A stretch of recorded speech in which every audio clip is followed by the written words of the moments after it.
Olá, bem-vindo a mais um programa A Ciência da Comunicação Explica. E nada melhor que a gente começar por uma falha de comunicação que acometeu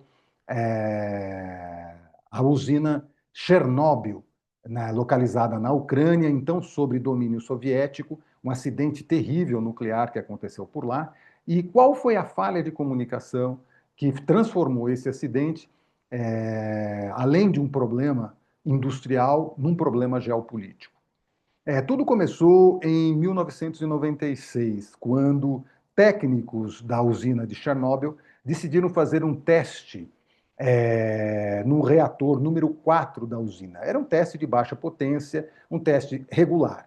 Mas o que acabou acontecendo? Acabou por haver um superaquecimento do reator. E esse superaquecimento causou que a produção de gases. Esses gases acabaram se transformando numa enorme explosão, e essa explosão acabou se transformando num enorme incêndio.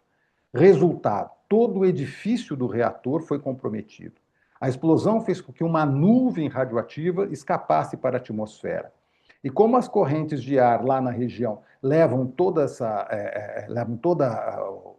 a atmosfera, todos os elementos da atmosfera para o Ocidente, para os países ocidentais, pode-se imaginar, então, o sinal terrível que havia naquele momento, quando os técnicos da Chernobyl perceberam o que tinha acontecido. Ou seja, um acidente de proporções bíblicas, né? Um acidente nuclear de proporções bíblicas ali, com um vazamento enorme de material radioativo na atmosfera. E o que fez, então, o que fizeram, então, as autoridades ali que, em primeiro lugar, sabiam do que tinha acontecido?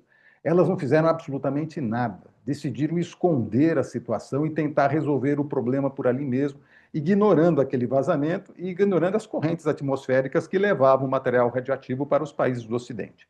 E não deu outra.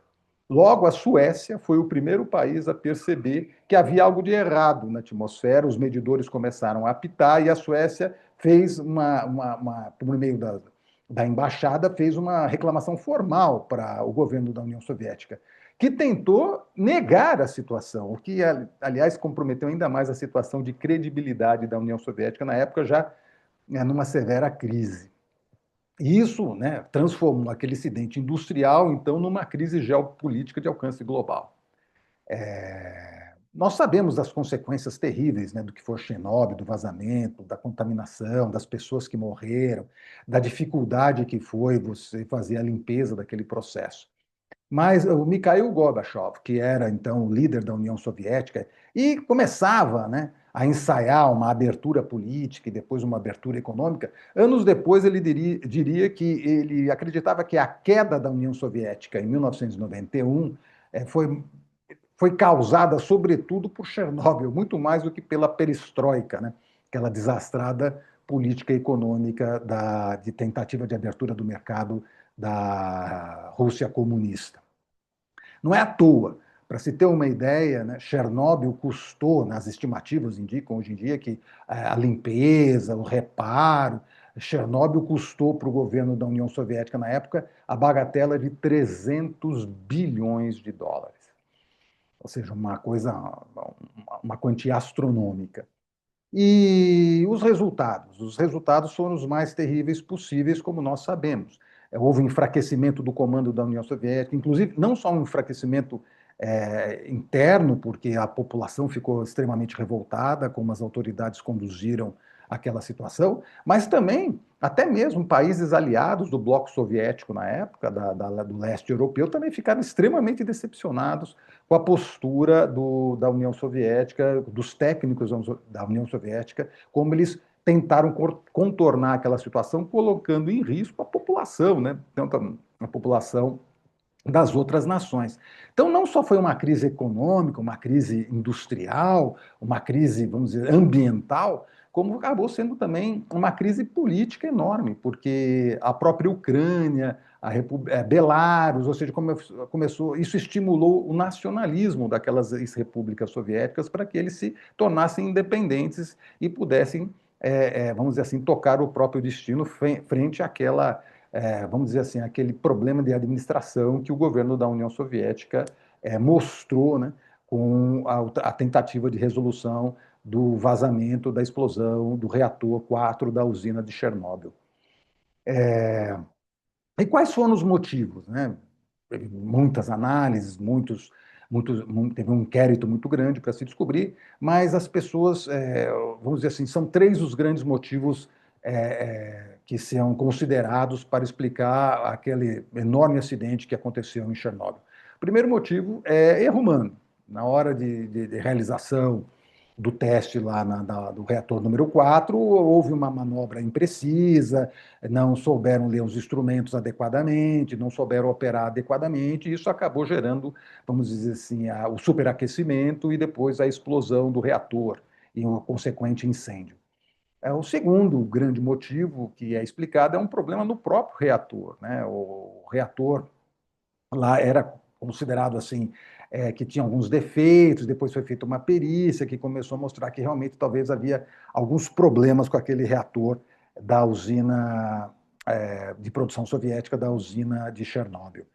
Mas o terceiro motivo, que talvez seja o mais plausível de todos, é um problema com a própria cultura organizacional da União Soviética, uma cultura extremamente autoritária, né?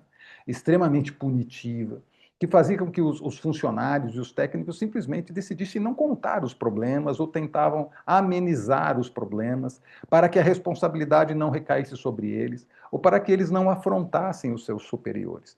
Havia sempre o risco de você, ao ser assertivo, ao mostrar um determinado problema, uma determinada situação, você pudesse ser interpretado como uma pessoa que estivesse desafiando a hierarquia. E como isso era muito importante, principalmente no sistema socialista soviético, do Partido Único, etc., isso acabava contaminando todo o setor organizacional da Rússia comunista da época. E o que acabou acontecendo? Acabou acontecendo, então, provavelmente que houve uma falha enorme de comunicação em todos os processos, desde o começo, quando teve o primeiro defeito, quando teve a primeira explosão, tentativa de resolução, isso não foi repassado com agilidade e com a gravidade que deveria ser para os superiores e para as autoridades. Não chegou a Moscou em tempo hábil para que as decisões fossem tomadas, e muito menos chegou para os países aliados, tanto no leste europeu, quanto já com os países que estavam sendo atingidos pela nuvem radioativa já na Europa Ocidental.